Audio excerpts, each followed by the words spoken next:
journalism is real. And somebody like myself, I am a journalist. Right. But people out there, I guess, claim to be journalists. And they're just like a social media influencer or just have like a big following. And so sometimes they may post stories with their opinion attached to it. As a journalist, you don't give your opinion. I'm proud of my EMMYs. But they're actually in a box in a closet. Oh. They're not even out in my. They're not even out. Not even out. As we're sitting there about to leave, Gayle King walks up to us. Oh no! And by this time, Oprah's already left the studio. Her interview is over with. Oh my god! And Gayle comes over and she says, "Hello, everybody." And this right here is how close we were to Oprah. You see her right there? Yeah. Here we go.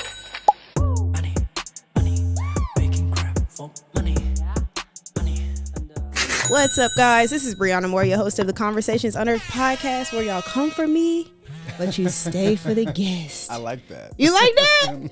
Yeah. We got an amazing guest today. If you don't know him, you might want to know him.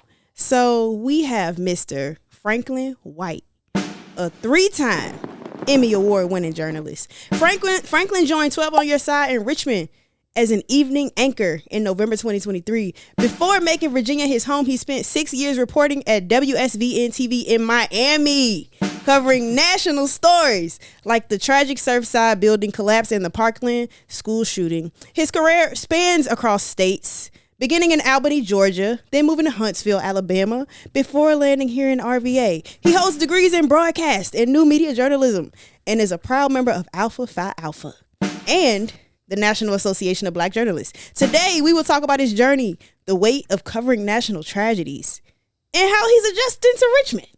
So, ladies and gentlemen, welcome, Mr. Franklin White. Thank you. Oh, come on, applause. Yes! Oh my gosh, thank you so much for being here today. Of course, thank you for having me. Thank you for coming to my class. Y'all.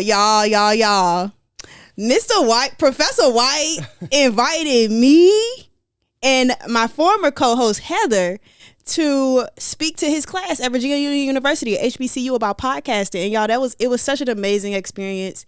The guys, the way they respect you, like the way you walk in and they're just like happy to be there and hang out. Like I had such a good time, and they were like, really, I didn't know they would be as tuned in as they were to the conversation. But at the end, when we started talking about like their podcast ideas, I could have stayed for a whole nother hour. Like I'm inviting you back. I'm coming back. Inviting you back. They really are some good students. So oh really yeah, really I could tell, and they're really smart. Like they have some really good ideas.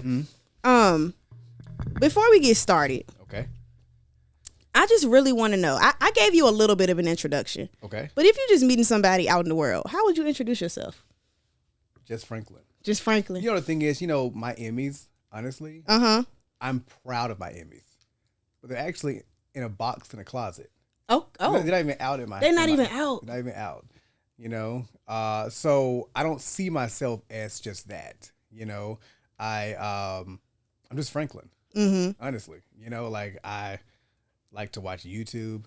Okay. Lay in the bed. I like to eat brunch. Go to brunch. Okay. Love a good happy hour. Okay. Like I love traveling. What we going for happy hour?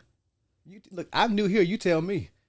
Oh man, see, we gotta stick with the black restaurants. Absolutely. Where I love happy hour. You know what? I won't say for happy hour, but I go to Mama J's. Yes. I go to Southern Kitchen. Okay. I've been to Lily Pearl. Okay. I like black owned stuff. Harlem Blues, they were up here. Okay. Pig and Brew, he was up there here. Before. He also owns Red Hibachi. Eden is really good. We got a bunch of places here. But okay, cool. So just Franklin. Just Franklin. Yeah. All right, let's talk. Let's do some fire round questions. Let's loosen you up a little bit, boy. Because he ain't right. This guy. I don't know if y'all heard when I said he from 12 on Your Side, okay? And they not just taking anybody over there. So, oh my God. And 3 EMMYs. We've never had somebody with. We ain't never had nobody up here with 1 Emmy. I'ma just be truthful. Listen, I am blessed. You never know who we know up here. Me. Yeah. All right. Okay, here we go. I'm nervous. Controversial questions. Okay. Can't be too controversial now. No, we're not gonna be too controversial. I got a job, but still got to keep. All right, come on, let's go. Throw them at me. Let's go. Is journalism today more about clicks than the truth? Yes. What? Yeah. And it depends. Oh wow. Okay, that makes yeah. sense. More Okay. so now. But like, here's the thing. Journalism is real. And somebody like myself, I am a journalist. Right. But people out there, I guess, claim to be journalists. And they're just like a social media influencer or just have like a big following. And so sometimes they may post stories with their opinion attached to it. As a journalist, you don't give your opinion. It's neutral. So I think people who pretend to be journalists are getting a lot more clicks sometimes than actual journalists because they have a bigger following sometimes. Okay. So that was interesting because that kind of led into my next question. Should journalists voice their opinion? you're not supposed to. You're not supposed to. Interesting. Not supposed to. But, now as, social media is becoming more of a thing and there are like other spaces like TikTok and podcasts and YouTube, some journalists sometimes are leaning into their opinion a little more. You aren't supposed to. So you aren't supposed to know how a journalist votes. You aren't supposed to know how a journalist thinks about certain topics. Like I could say, you shouldn't be racist.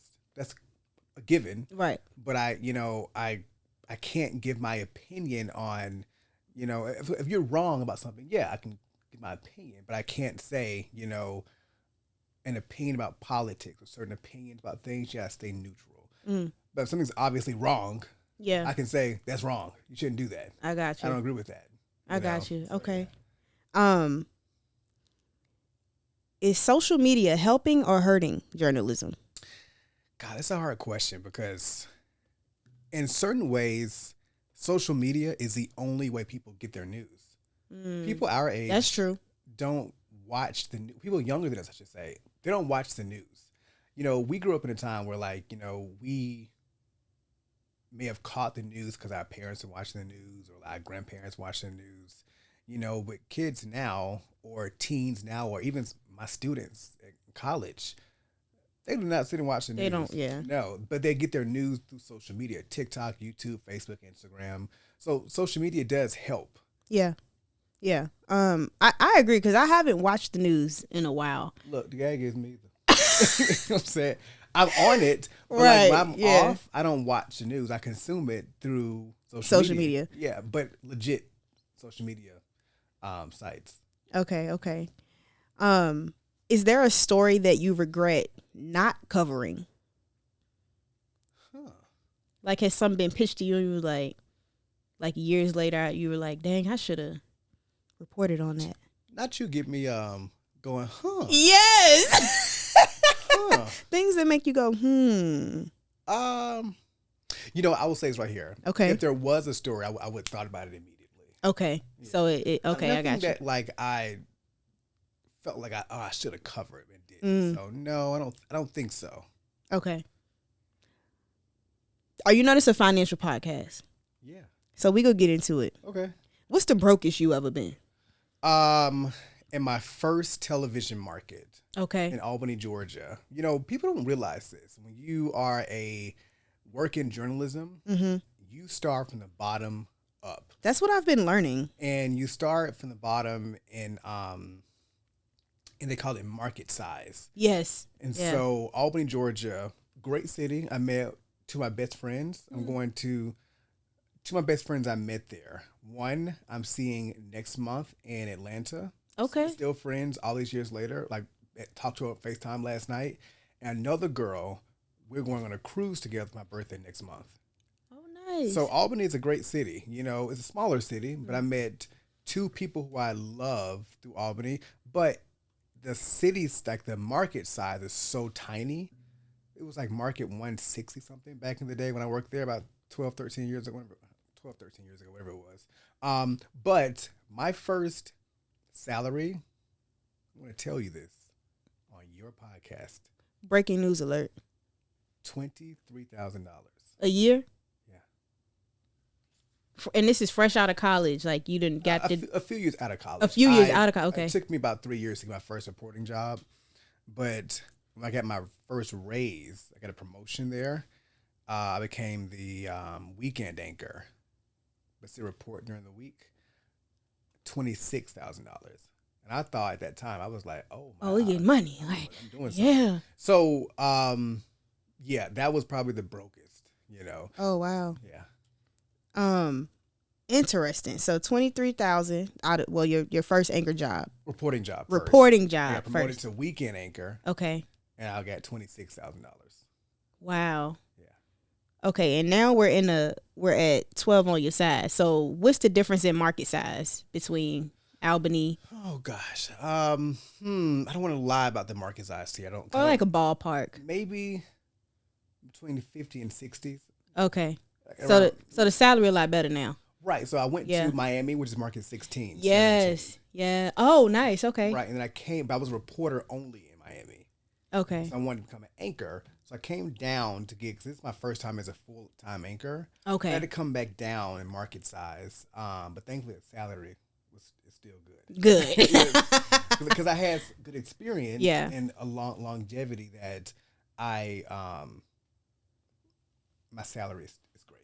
Good. I'm blessed. You know, but I've also worked a long time to get to this. You know, I put the work in. Yeah. You know Let's talk about it, because I really want to know how you got from Lil Franklin to now we're 3-time Emmy Award winner on 12 on your side. You got friends everywhere, all across the world. Thankfully. Where did we start? Was anybody in your family into media or? No. So I'm from Birmingham, Alabama. Yes. Okay. The Magic City. I love Birmingham. I love it. Honestly, you know what? I was a good kid. You know, I was, I'm like, you know, people always say I'm an extrovert. I mean, I'm an introverted extrovert. Mm-hmm. That's me. That's you. You know, I know how to like bounce in both worlds, but I'm most comfortable as an introvert. Yeah. But because of my career and I guess like just growing up, I know how to like pose as an extrovert. So as a child, I was like that. You know, I prefer being quiet, but I know how to bounce into the more extroverted space. You're a chameleon. You can kind of get in and fit in however you need to. Right, but I prefer being quiet. So anyway, when I was in high school, you know, it's getting down to the wire, you know, and it is the semester I graduate. Like we're in that semester. It's like spring of 2005. And I hadn't picked a college. Oh. I know nothing. So my career found me, okay? And so, and my parents had a rule where you going to college now, okay? But I think in that generation, they also maybe weren't equipped to know how to help you do it. It was like you going to college, but you will figure out what you're going to major in. You will figure out what school you're going to go to, how to make it all happen, but you're going. Okay. Did they have like a budget set aside for it or no budget? Okay. But to fast forward, my parents have passed away since. I'm sorry to hear that. It's okay. But my dad had promised I would pay your loans back. So he did start. And then when he passed away, obviously I finished it. But so they didn't have a budget, but it was like that was their rule. If you do this, we will pay the loans back.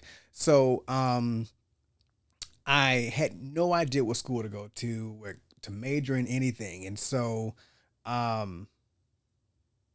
you know, the Lord above is like real. Okay.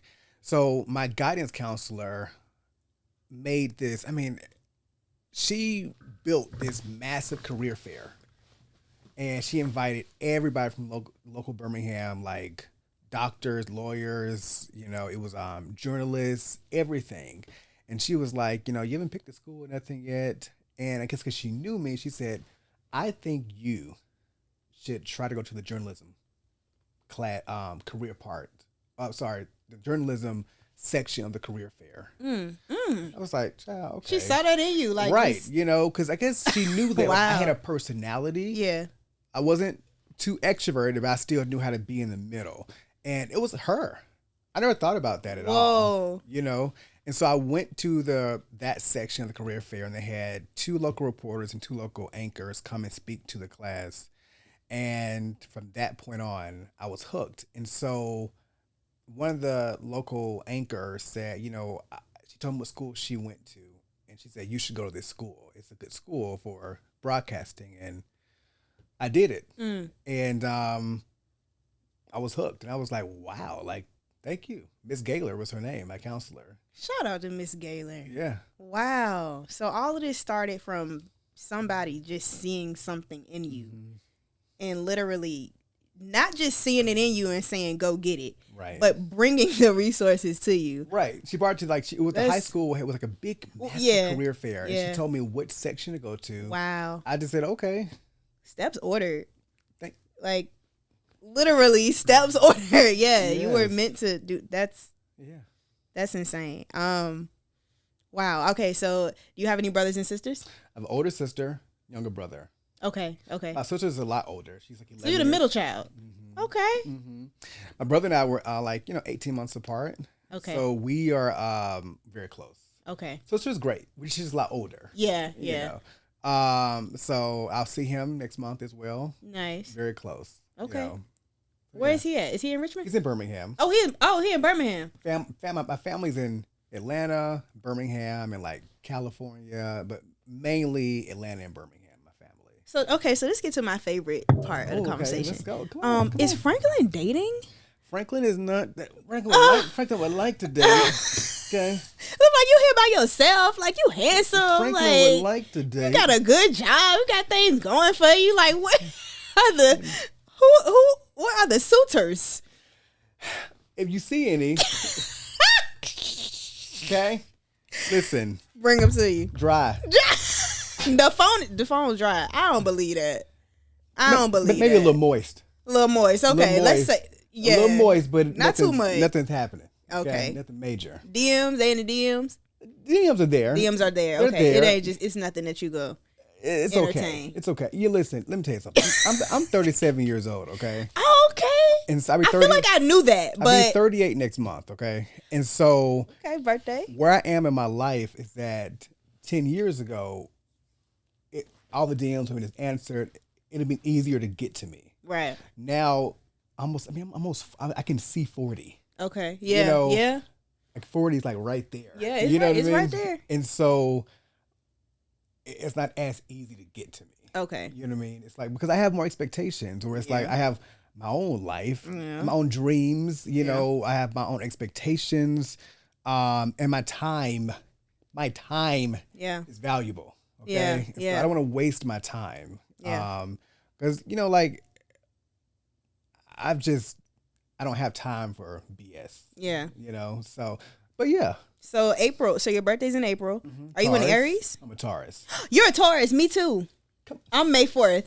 See, that's how we connect right there. Yeah. You're an April Taurus. I don't know a lot of April Taurus. No one now. Yes. But I'm saying, like, I don't know. Are y'all different than May Taurus? Tell me what a May Taurus. One of my best friends, Albany, she's a May Taurus. So they since I don't know many, but I know you now, so I'm like, oh, we locked in. Now tell me, tell me what you know about April Taurus. I've just heard that they're the opposite of May Taurus. Give me an example. Like we're very grounded. I would say so. I guess you guys are grounded too. What's the opposite of grounded? Not grounded. Like, I don't know. I think I'm grounded. So give me something else though. Like else. Tell me what you are. I think that for me personally, I'm at a space now where, this is getting vulnerable. I feel like I have been in a space where I kind of let people walk over me in a way. Okay. And I feel like April Taurus don't do that. No. Like like y'all are very like, we're bullheaded too, but y'all are bullheaded in a, don't F with me type of way. Right. We're bullheaded in a, okay, we let you slide once, it's not gonna happen again. Y'all don't let it slide no time, no day. But see, also sometimes I feel like that can be a disadvantage. So for me, the thing is, when I've dated people, I've been told sometimes that like I can be cold. I'm not a cold person, but I have cold tendencies because if I feel something's off or I'm gonna know you, like I can be warm, but like dating is a different space. Yeah. And so there's a fear of feeling played. There's a fear of, I don't know. It's just, I'm watching you, you know, but also as a Taurus, an April Taurus for me, I'm very driven. I'm going to get it. I also am very particular about who's in my life. I think Tauruses are very good at picking friendships. You know, I am loyal. Okay, if you dating somebody and this person do you wrong, I hate them. And if y'all get back together, y'all cool. I'm over here like, hold on, I thought we were still mad at him or her. I thought it was. Oh, we like him now. Yeah. Oh, okay. Let me recalibrate because I'm still plotting how we gonna. Yeah. Like, yeah. So and you're a guy too, so that right. may be. Yeah, like I'm still like that's probably. I'm also a guy though, Yeah. but yeah, I am very just Yeah, April Tauruses are interesting. And I think for me too, like you actually have friends. You say you pick your friends very carefully. Yeah, I have a lot of like people say best friend. I have a lot of best friends. You have a lot of best friends. They really are talk to them all the time, every day. See, that's the difference too. I don't have many friends. Like I feel like I'm too picky sometimes. I'm picky, but like once I have them, I lock in for a long time. Okay. All my friends, my best friends, are all 10 plus years. Okay. You know. Okay. I have a lot of people I met here who are good friends now. Work with me. One's a fraternity brother, but my friends are my friends for like a long time. Okay. You know. I think for me, and I keep on going back to, I don't know how to forgive. Like once you do something crazy, it's just woo. It's hard to. Now, see, that's what we probably are similar. Okay. I told you I'm loyal. I don't forget now. Like right. That's woo. Okay. That one hit you in the gut. Yeah, like that's very. Because remember, there's a fear for me of looking stupid. I have this fear of like I just. Yeah. Ooh, yeah. That right there is real. Okay, so we the same right there. We're the same with that one. Yeah. So after somebody does something foul, either to you or in the space that you're in right now that's affecting you, how do you proceed? See, are you keeping the friendship or? It depends. You know, first of all, I think it depends on like what I've been really good at lately, especially my like mid to late 30s, is giving grace. What I mean by that is also understanding and like stepping back. Sometimes we react fast. And so let's say like you and I have been friends for 15 years. I know you, Brianna. Like I know you. And I'm also I'm a hair sensitive. Okay. So it's like if you say something to me, I've gotten better at going, okay, Brianna loves me. Ooh. So she did not mean how it came off. Oh Lord. You know what I mean? Like, and maybe she couldn't have meant it like to hurt my feelings. Like she loves me. You know what I'm saying? Like it may have been a little harsh, but like she didn't mean to hurt my feelings. I got you. I've gotten better at that because if it's somebody who I don't know like that, bye. You know what I mean? Like good luck to you. You know, okay. God, peace be with you. But like, I've gotten better at that. If you're a close friend of mine, you love me. Yeah. So you couldn't have meant it that way. Now we need to have a conversation. Now sometimes you gotta remember if some people see stuff, you know, you being sensitive. Of course I didn't mean it like that. Yeah. But here's the thing. Right. Here's where the friendship comes. Here's the friendship comes into play. Okay. It's like also. You shouldn't always or ever just dismiss my feelings. If it hurt my feelings, you need to acknowledge that as my friend. Right. And understand why. But also, as your friend, I should understand, okay, she loves me. So she shouldn't have meant to purposely hurt my feelings. It obviously was just like a mistake or just a misunderstanding.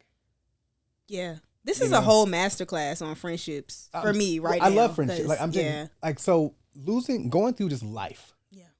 Life. Life is not easy. I've lost both my parents. I've moved, you know, from this career so many places by myself. You know, I've been just through a lot, and you know, people you date might come and go. but like your friends should like remain good friends. And my friends have remained the entire time. And so friendship is how I'm alive, of course, but you know what I'm saying? Like, but in terms of like just my sanity, my friendships are how I'm still here. Mm. And so friendships are like extremely important to me. No questions. No. Hands down. Okay. Like I've sometimes been happier with my friends than people I've been with, like dating. Not because I've had bad people. It's just that like my friendships are constant. I don't fall out with my friends. People have no shade if you have. I don't fall out with my friends. Like you don't have arguments, disagreements. we have disagreements, but like there's okay. no fallout. Like when you be like, Okay. "How's you and so and so?" We ain't talked in. Yeah. Nah. I don't know. I wish you the best. Right. I don't do that. Right. So yeah. Okay. All right. Are you familiar with what's going on with this Breakfast Club situation right now with Jess Hilarious and Lauren LaRosa? Yes. Okay. Whose side you on? So let me say, I'm gonna pick a side, okay? Okay. But I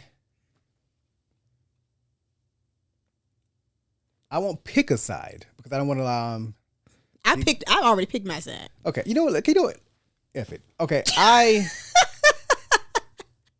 I'm gonna say this right here because I'm gonna be diplomatic. And I'm asking. Only reason why I'm asking is because you are in the media industry, right, and you are on front page of it. So I want to know your opinion. So let me give my opinion first. Yeah. On like the whole thing. First of all, it was good to watch. Okay? It was really good entertainment. Yes, it was good to watch. People talk so I don't know why they didn't do this in the back office. No, I'm glad they did it on air. Hello. Yeah. I'll start with Just Hilarious. Okay.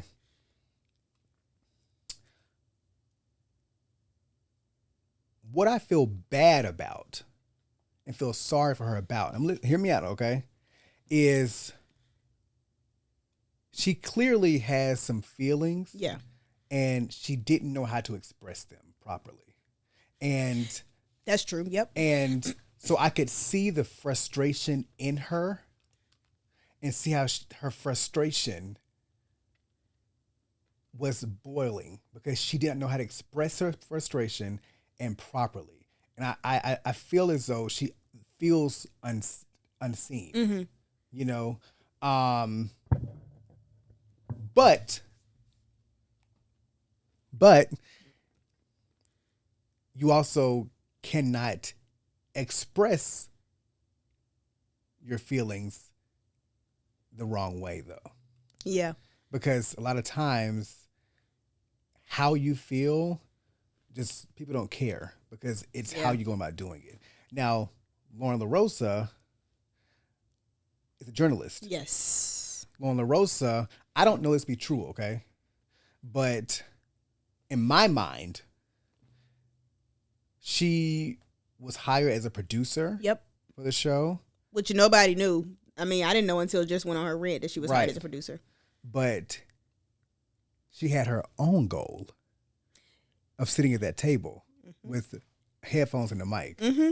And she didn't, that was probably her goal. Yeah.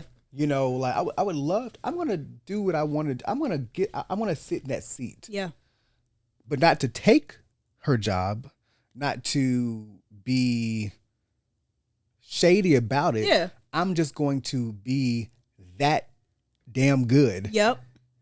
At what I do, and I'm going to put it out there, and it came to her. Mm-hmm.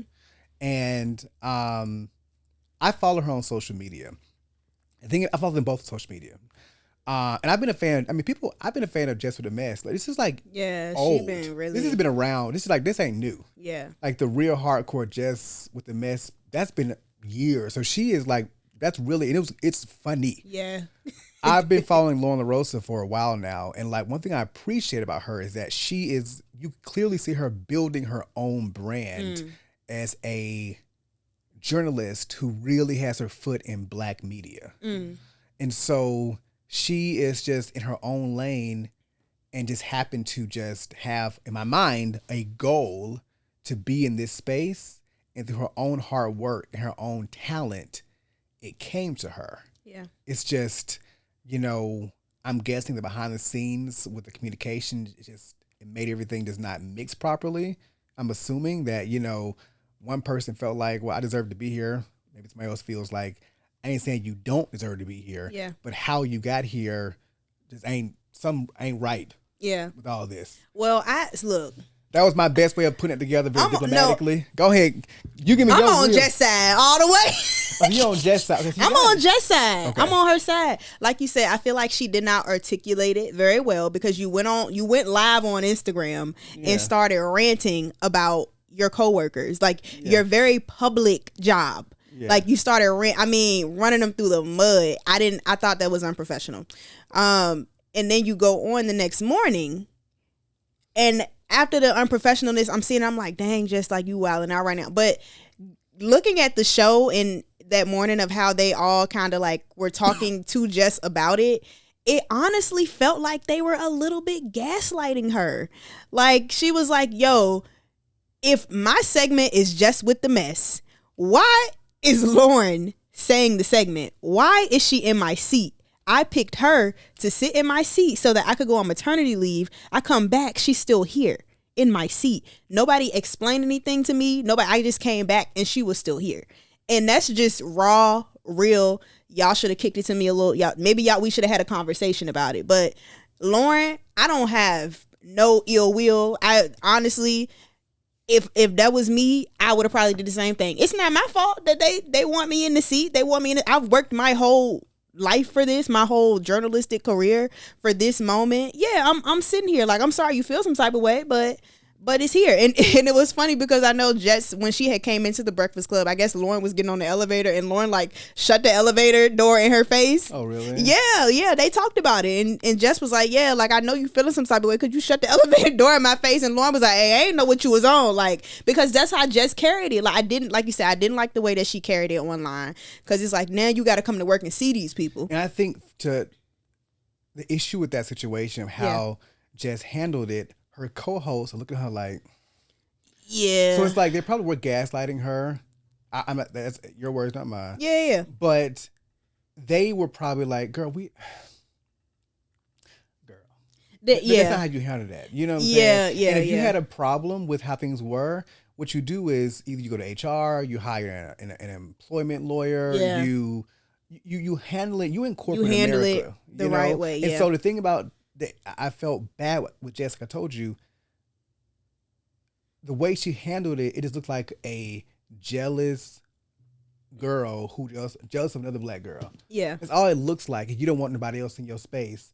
But it's like Jess may have had a legit reason. Yeah. But like Jess is of social media. Mm-hmm. That's how she became famous. And so it's like you can't just run to social media and go live and just be just like, you can't, like, you have a corporate America job now. I will say the principal, I'm all there for it. I'm all there for the principal. It is weird, though, that nobody knew Lauren was the executive producer. And Lauren said it herself. She's like, I'm the producer. You're my talent. Okay. Yeah. And Jess is like, so why are you here? And he became a point in the segment where somebody said, oh, Lauren does this. And then I think somebody else was like, no, she does that. And Charlamagne was like, that's the problem. None of us know what Lauren does. Yeah. Like, it kind of brought it all together for me. And Jess was like, finally, like, because, you know, the way she was articulating it was coming off. And you know what it was from the outside looking in? Yeah. It came off to me is that Lauren has a job there. Right. And she's a producer, but she probably has her hands in multiple in pots. a lot of things, yeah. But she's a senior producer, right. Yeah.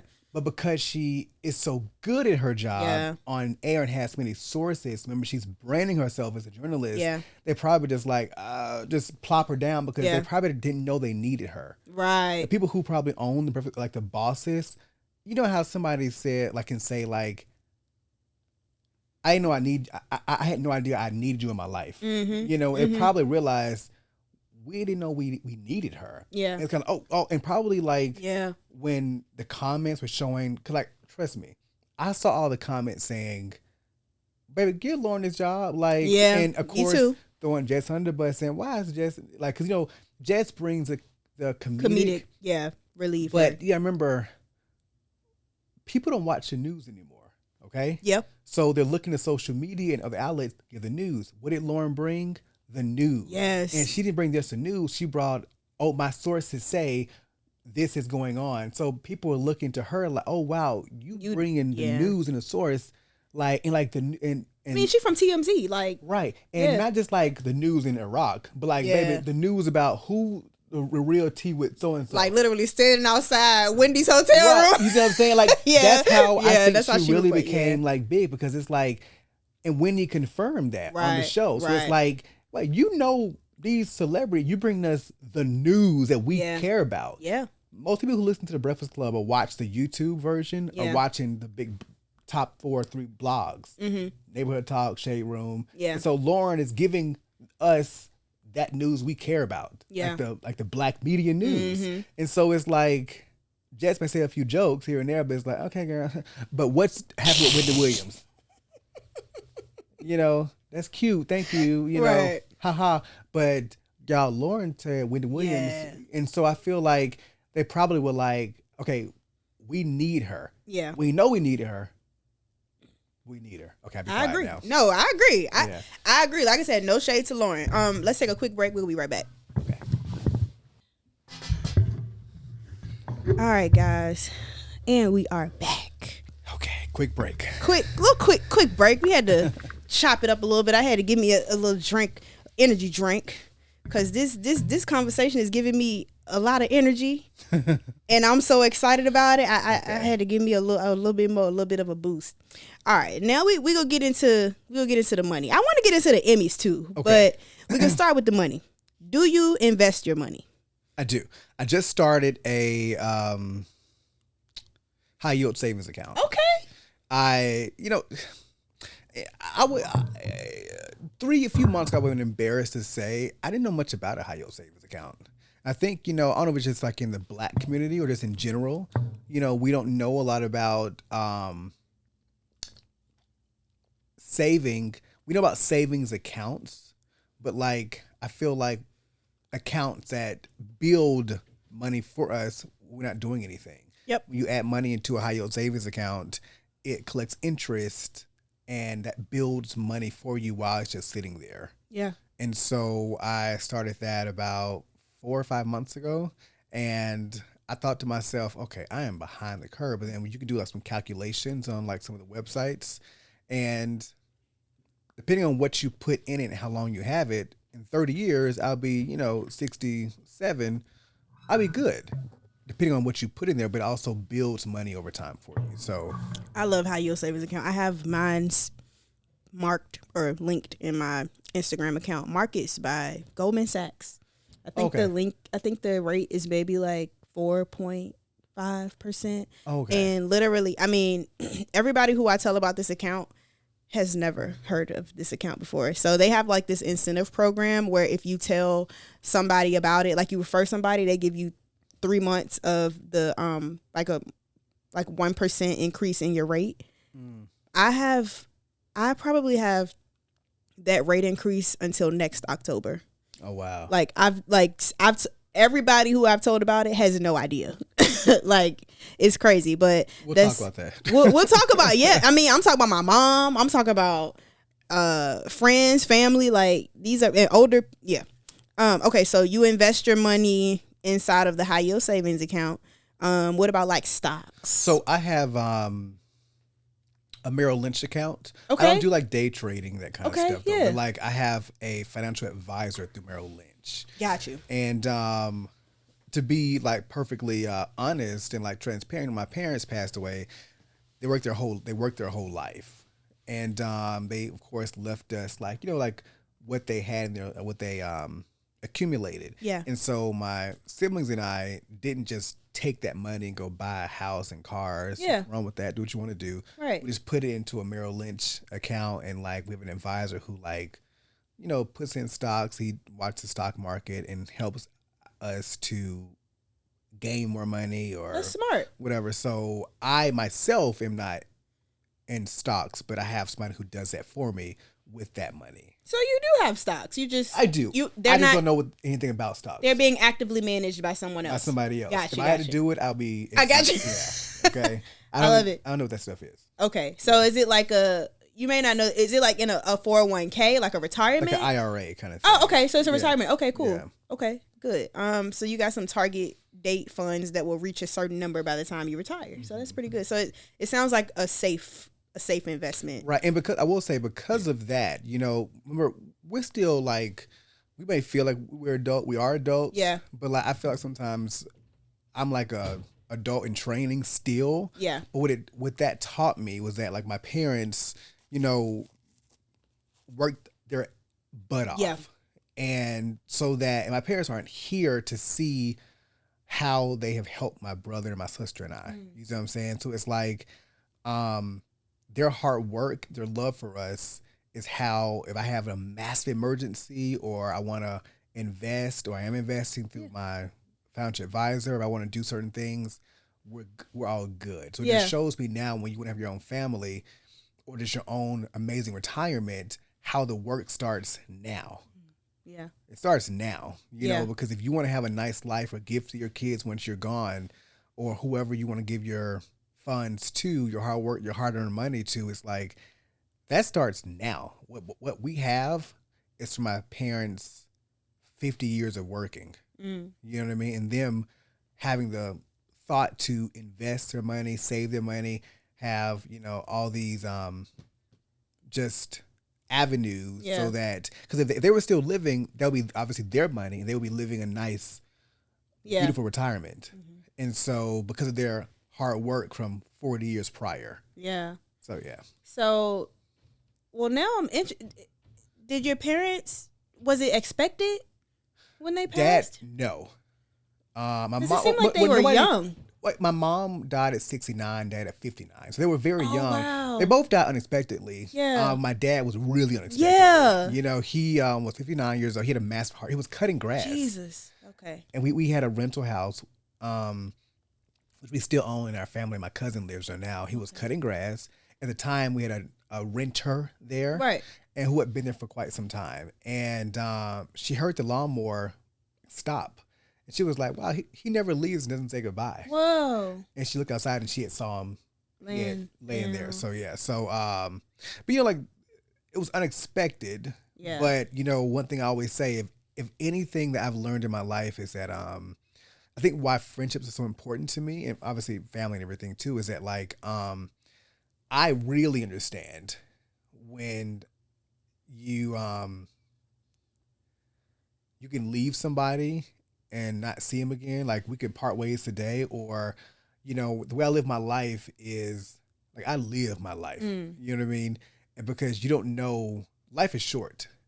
My dad, my sister was planning my dad's 60th birthday. He never saw she was going to do a surprise party.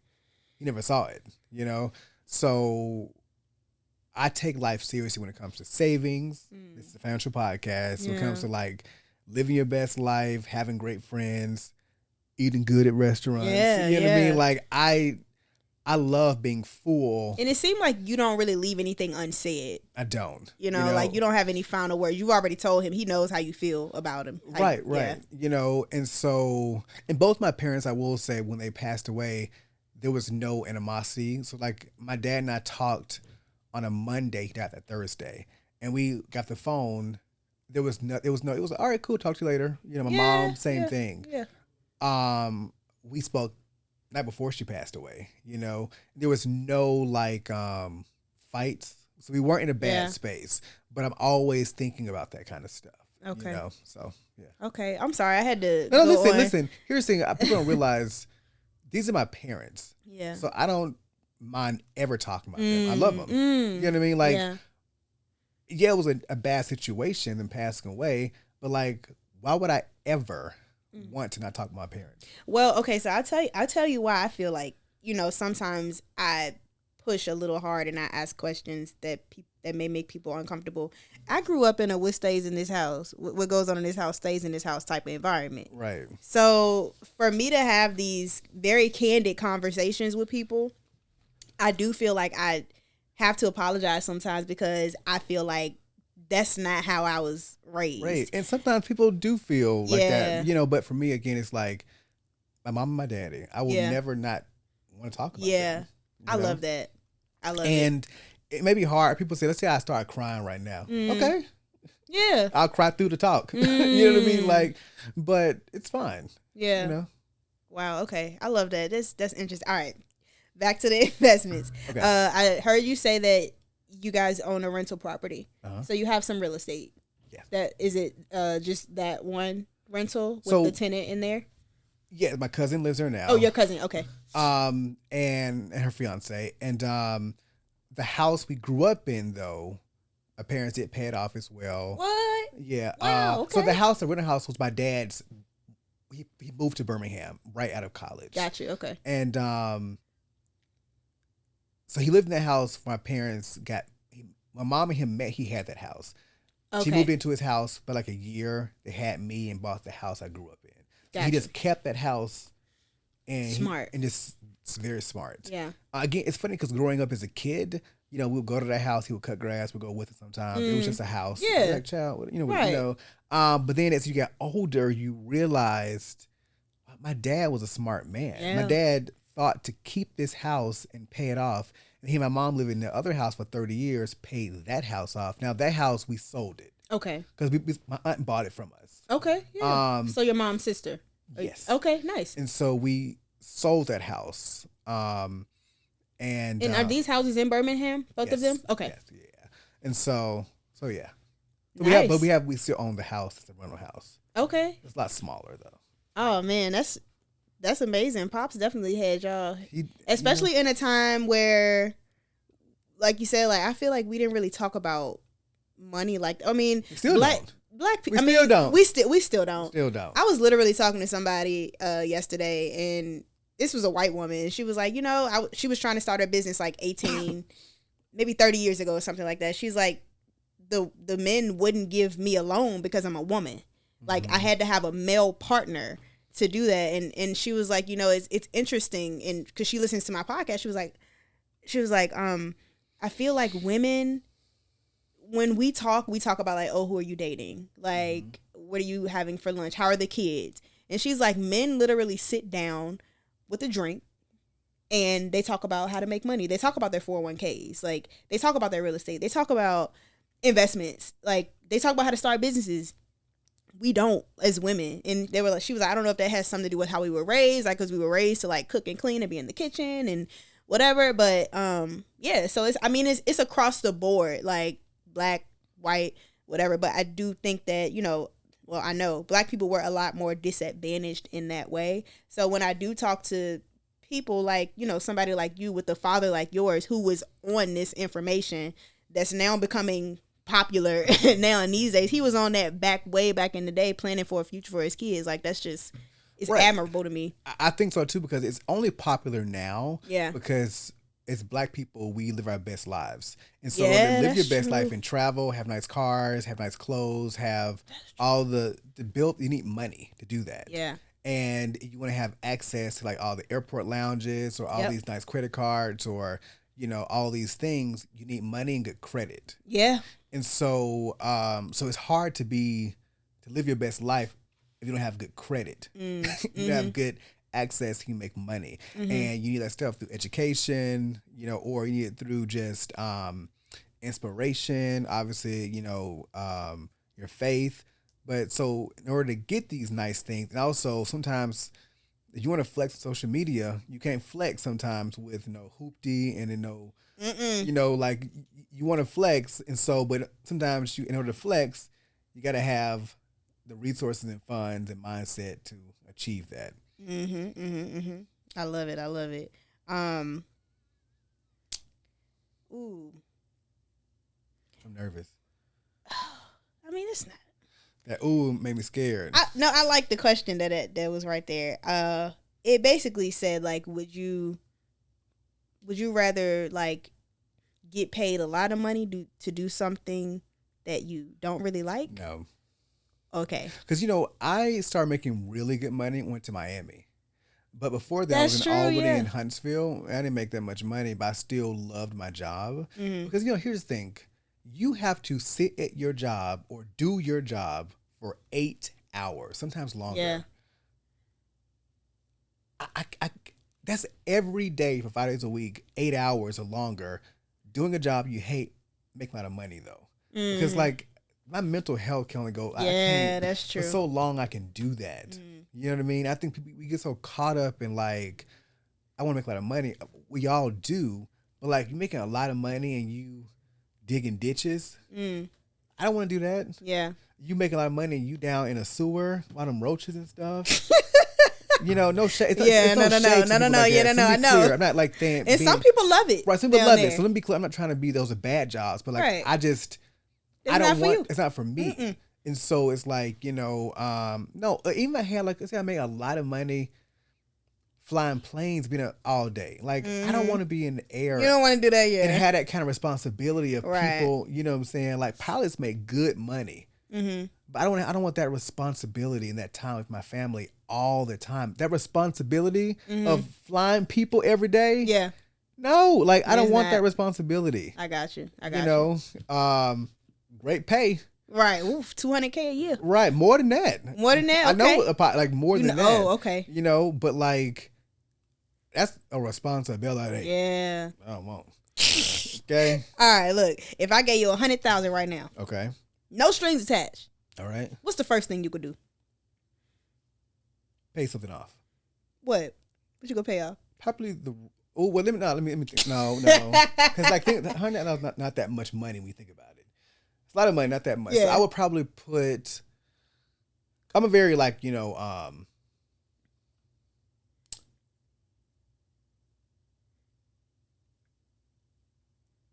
I would. Yeah, we stumped him again. No, I'm gonna say it's right. So like, I would put like $10K in my like something in my like high yield savings account. Okay. Some in my savings account. I would pay off probably something small, but I would then probably invest into like I buy like a rental property. Okay.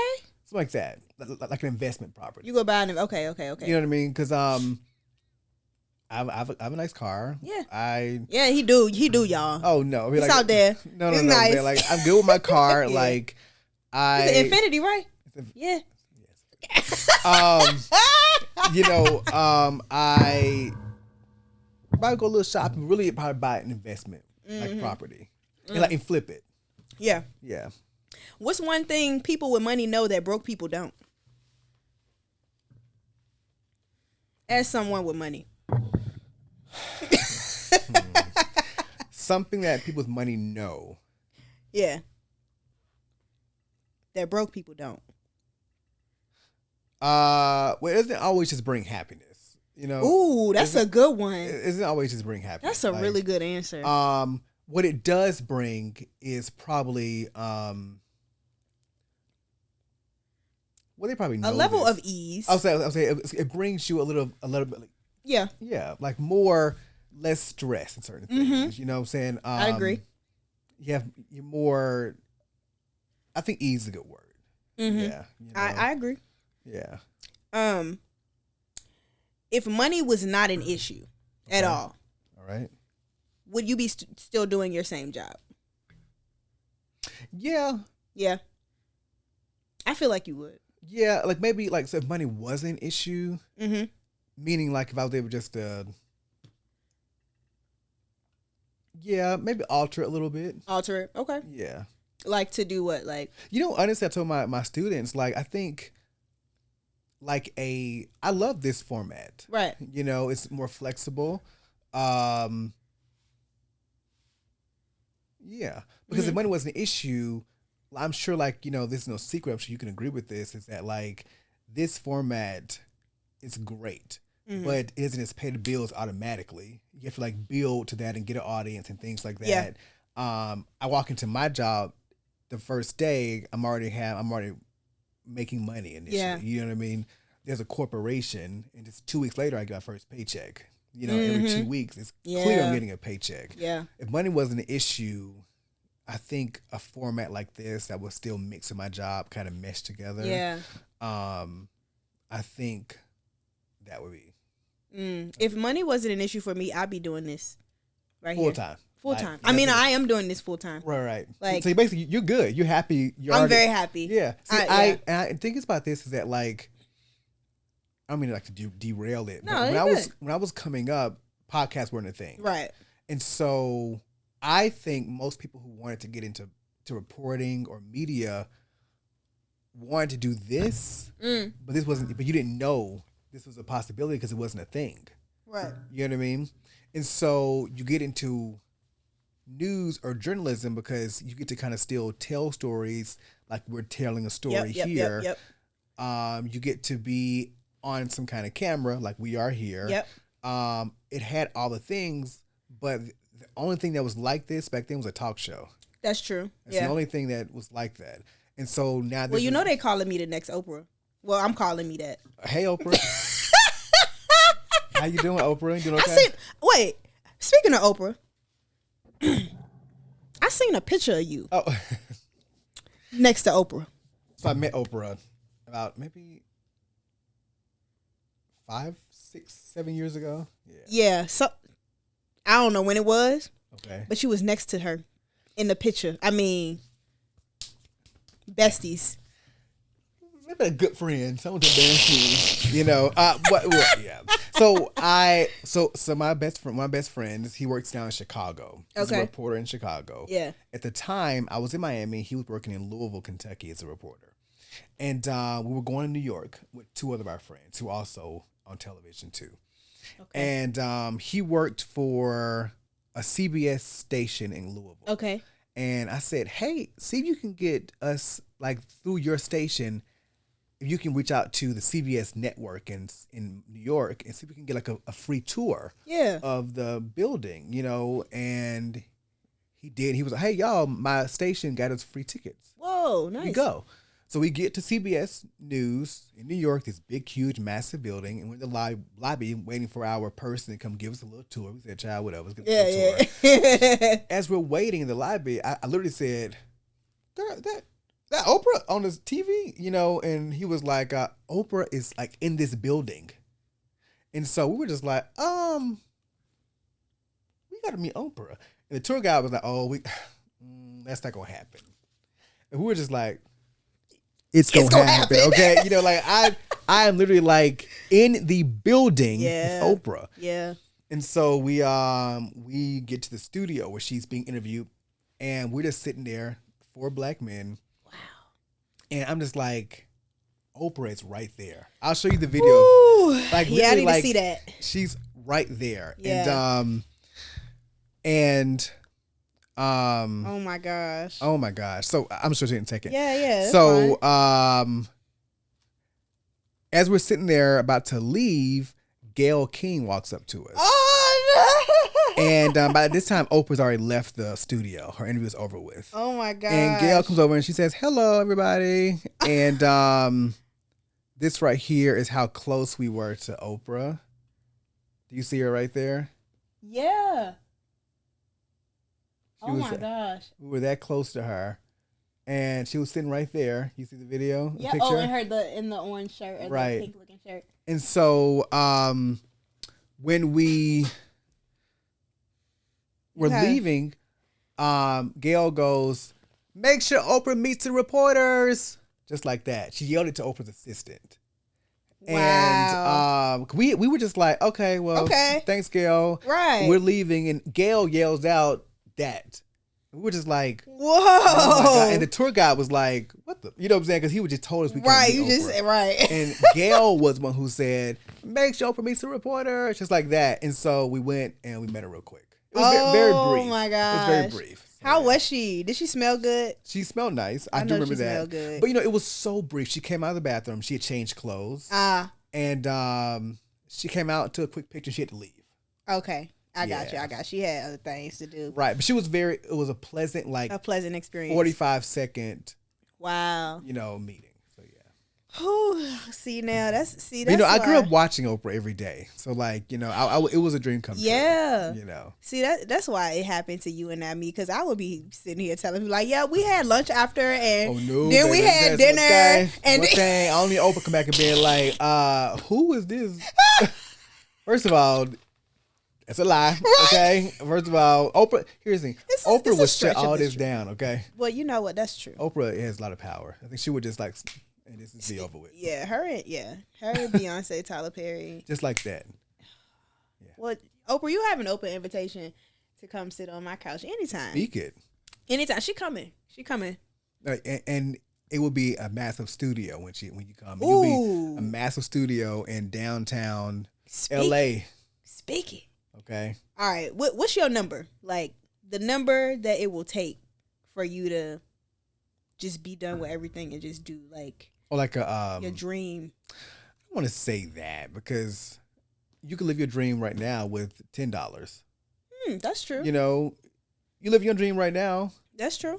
You know, so I don't want to say that. I just want to say whenever God feels, I am living my dream. I am living my dream. You are living your dream life. Yeah. Okay. I feel like there are two dreams. You have your realistic dream Mm-hmm. and your dream.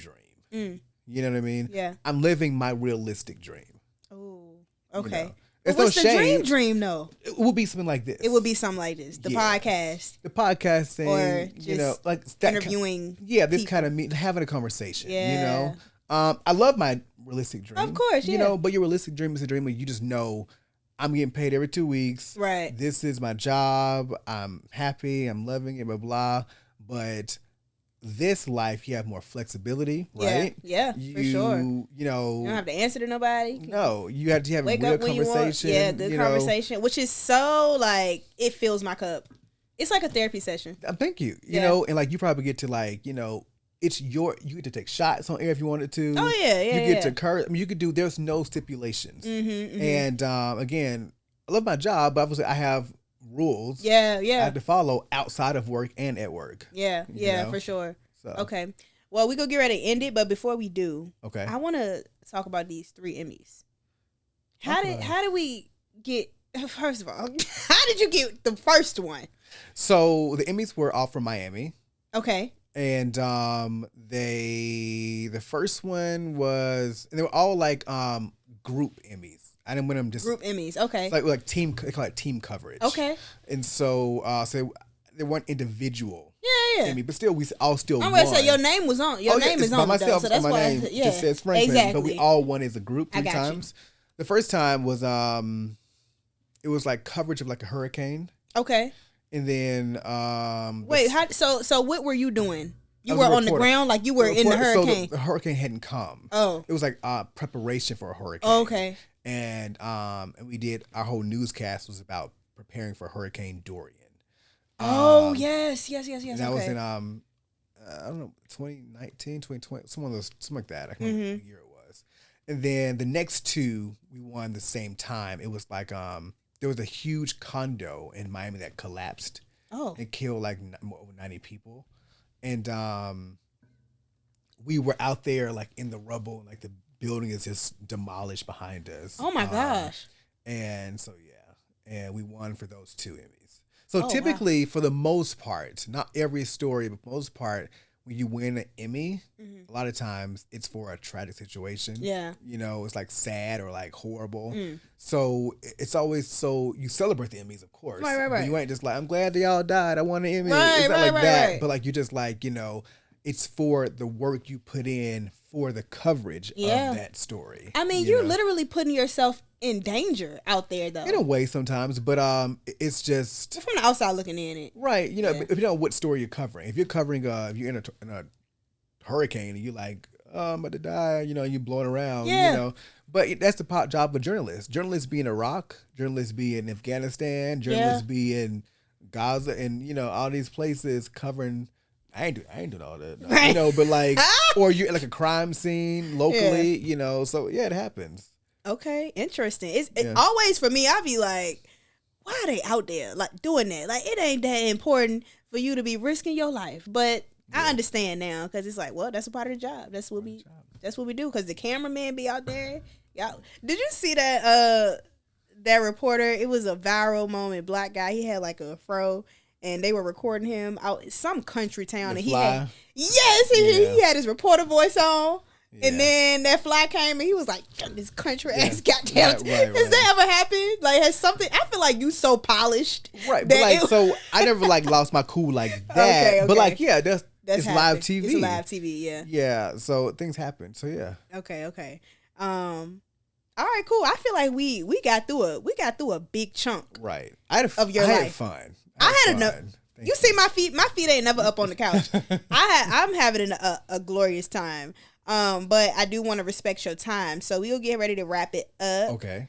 How we usually wrap it up is like a favorite quote, if you have one. I have a favorite quote. I don't know. I don't have a favorite quote. You didn't drop so much that you don't even need. Yeah, like I don't like. I'm not like a. A lot of people have like quotes. I'm not a quote or person. Scriptures or something. Yeah, I don't have a favorite quote though. Okay. I just honestly just try to live a full life. Try to live a full life. That's a goal. That's it. That's it right there. That's it. And are you reading any books, or is there any? Oh, I don't read. No, have you? But like, is it any? No. Okay. No, I've been listening. Here's the thing. Okay. I read words for a living. That's so true. For me, that's the true. last thing I'm gonna do is go home and read more words. I'm gonna make YouTube. I just watch the videos. You just watch it. Okay. That's how I decompress. Watch YouTube videos. Okay. What you watch on YouTube? Like just how people watch TikTok all day. You just watch it. Just watch videos. Okay. You know, and just keep on going. And okay. That relaxes me. So. I love that. I got one more question. Okay. So when journalists, I feel like y'all be so chill, like, and y'all have a good amount of free time. I feel like sometimes. When do you have time to like craft and curate these stories? Because it's a new story every day, and there's multiple. So people don't realize I don't report. I'm not a reporter anymore. Okay. But you know, it's a new story every single day. But you write it, give you quick. It's quick. No, you aren't telling like a documentary. That's true. Not like you going like in like this right. It ain't like so. I'm doing an interview. It ain't no hour-long interview with somebody. Yeah. I'm doing an interview like a murder. Yeah. It's a quick thing. How you feel? What happened? What'd you see? You know, real quick. Thanks. Bye. You know what I mean? Oh, and I write a wow. story around that. It's real quick. You know. Oh, okay. So yeah. And the higher you go in markets, the quicker you become. You know. Other than Albany, it took me a long time to write a story because I knew what I was doing. As I got more experience, you learn how to craft a story very quickly. Okay. So, yeah. I always wondered that. Yeah. But anyways, thank y'all for tuning in. Thank you. Thank you so much. Oh my gosh, this is amazing. Thank you. I would nervous. do this every day with you. Like, this is amazing. You said you was nervous when you came in. I was nervous. When you started talking, I was just like, oh no, he opening right. You right at home. Listen, I want to give you a good podcast. Oh, this was amazing. Well, thank you. People ask me, what is your favorite podcast? Whichever one I did last. They just keep getting better and better and better for whatever. I don't know why. Well, I'm happy to be on your journey with you. Thank you. And you the second person that said we're gonna be in a big studio. So when we there, I'll come back. Come back. I'm gonna need you, me, you, and Oprah sitting right there, and Gail. Child, please say that. Please say that. We coming through. But make sure to like, comment, subscribe, tell a friend to tell a friend. Take care of yourself. Take care of each other. Peace, blessings. Good night.